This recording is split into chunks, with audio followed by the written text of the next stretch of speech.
বর্ষ শেষের রাতে বড় উপহার পেলেন বাংলার ফুটবল প্রেমীরা। কেরলকে 1-0 গোলে উড়িয়ে ভারত সেরা বাংলা। কেরলের কাছে দুবার সন্তোষ ট্রফি ফাইনালে হারের মধুর প্রতিশোধ নিল বাংলা।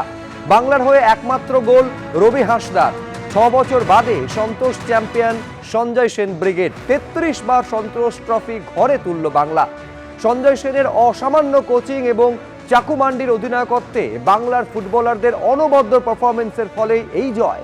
শুভেচ্ছা জানিয়ে বার্তা ক্রীড়ামন্ত্রী অরূপ বিশ্বাসের। একদিকে জাল পাসপোর্ট, অন্যদিকে জাল ওষুধ, চারিদিকে জালিয়াতির জাল। এবার কলকাতায় জাল জীবনদায়ী ওষুধের বিরাট র্যাকেটের পর্দাফাঁস হলো।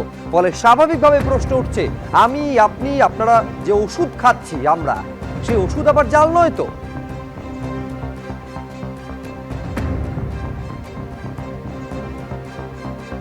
এখন এই জাল ওষুধে রমরমা কারবারের পর্দাফাঁস হওয়ার পর এইটা সব থেকে বড় প্রশ্ন, আমরা যে ওষুধ খাচ্ছি প্রতিদিনের ওষুধ, যারা হাসপাতালে বেসরকারি নার্সিংহোমে চিকিৎসাধীন তাদের উপর যে ওষুধ প্রয়োগ করা হচ্ছে, আমি, আপনি, আমরা যে ওষুধ খাচ্ছি সেটা জাল নয় তো?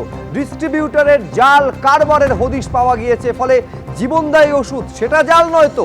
এই বড় এবং গুরুত্বপূর্ণ প্রশ্নগুলো সামনে আসছে। জীবনদায়ী ওষুধের জাল কারবারের পর্দাফাঁস হয়েছে। 2 থেকে 3 লক্ষ টাকার জাল ইনজেকশনেরও হদিশ পাওয়া গিয়েছে। ফলে এই জাল ইনজেকশন কোনো রোগীর শরীরে ব্যবহার করা হয়নি তো? এইটা সব থেকে বড় এবং সব থেকে উদ্বেগের জায়গা তৈরি হয়েছে। ভবানীপুরে বাড়ি ভাড়া নিয়ে জাল ওষুধে রমরমা কারবারের পর্দাফাঁস হয়েছে আজ। সেন্ট্রাল ড্রাগ কন্ট্রোলের তরফে অভিযান চালানো হয় এবং এই অভিযানে 6.5 কোটি টাকার জাল ওষুধের হদিশ মিলেছে।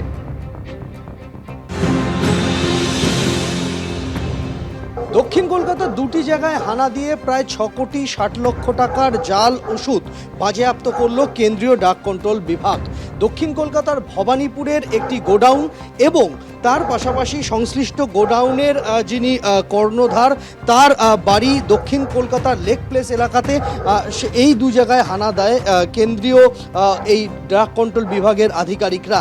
যে ওষুধগুলি বাজেয়াপ্ত হয়েছে, ড্রাগ কন্ট্রোলের বক্তব্য এই ওষুধগুলি বেশিরভাগই বিদেশ থেকে আনা হয়েছে, কিন্তু আমদানি সংক্রান্ত নথি তারা দেখাতে পারেননি।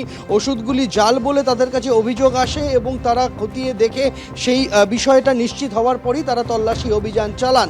এবং যে ওষুধ বাজেয়াপ্ত হয়েছে তার মধ্যে বেশিরভাগ ওষুধ বাংলাদেশ থেকে এসেছে এবং বাংলাদেশের স্ট্যাম্প রয়েছে তাতে। এর পাশাপাশি কোনো ওষুধ আয়ারল্যান্ড, তুরস্ক, কোনো ওষুধ আমেরিকা থেকে আনা হয়েছে। বেশিরভাগই ক্যান্সারের ওষুধ, বেশিরভাগই অ্যান্টি ডায়াবেটিক ওষুধ, এমনটাই কিন্তু কেন্দ্রীয় ড্রাগ কন্ট্রোল বিভাগের তরফ থেকে উল্লেখ করা হয়েছে।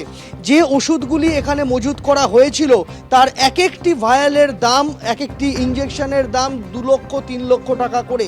এত দামি ওষুধ এখানে মজুত করা হয়েছিল এবং সেই ওষুধগুলি এই গোটা যে প্রক্রিয়া, সেই গোটা প্রক্রিয়ার মধ্যে এখনো পর্যন্ত তদন্তকারীরা যেটা জানতে পেরেছেন যে তারা সেই সমস্ত ওষুধগুলি নিম্নমানের জাল ওষুধ এবং সেই জাল ওষুধ সংক্রান্ত অভিযোগ পাওয়ার পরই তারা তদন্তে নামেন। ইতিমধ্যেই যাকে গ্রেপ্তার করা হয়েছে সংস্থার কর্ণধার, তার নাম অরুন্ধতী রায়চৌধুরী। তাকে 14 দিনের জেল হেফাজতে রাখার নির্দেশ দিয়েছে আদালত।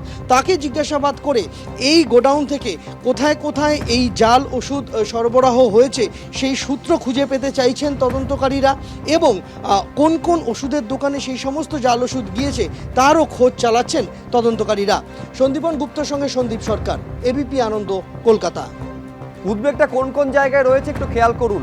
শুধুমাত্র যে এই জাল ওষুধ বিভিন্ন ওষুধ সংস্থা বা ওষুধ কোম্পানির দোকানে গিয়েছে এই আশঙ্কা শুধু রয়েছে এমনটা নয়, বিভিন্ন বেসরকারি হাসপাতাল, নার্সিংহোমে পর্যন্ত গিয়ে থাকতে পারে। এমনকি ভবানীপুরে একেবারে বাড়ি ভাড়া নিয়ে অনলাইনে পর্যন্ত এই জাল ওষুধে রমরমা কারবার চলতো বলে অভিযোগ সামনে এসেছে।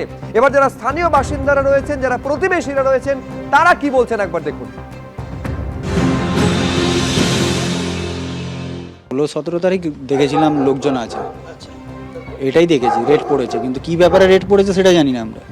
পরে শুনলাম যে এরকম মেডিসিনের ব্যাপার নিয়ে রেট ফেট পড়েছে, ডুপ্লিকেট মেডিসিন বগেরা পাওয়া গেছে, এটাই শুনেছি। আজকে শুনলাম নাকি কালকে অ্যারেস্ট করে নিয়ে গেছে, কাকে নিয়ে গেছে সেটা জানি না। রেগুলার কিছুদিন যাবৎ আপনারা দেখলাম যে কিছু ছেলেরা বাইকে আসতো, বলতো যে মেডিসিন গোডাউন, তো আমরা নিজেরাই জানতাম না। পরে আমাদের নাম্বার বললে আমরা বলতাম এই গলি। গোডাউন কতদিন সেটা তো বলতে পারবো না, আমরা তো শুনছি প্রায় মাসখানেক ধরুন না। যবে থেকে এই আপনার 16-17 তারিখ থেকে রেড পড়লো সেই থেকে আমরা জানতে পারলাম।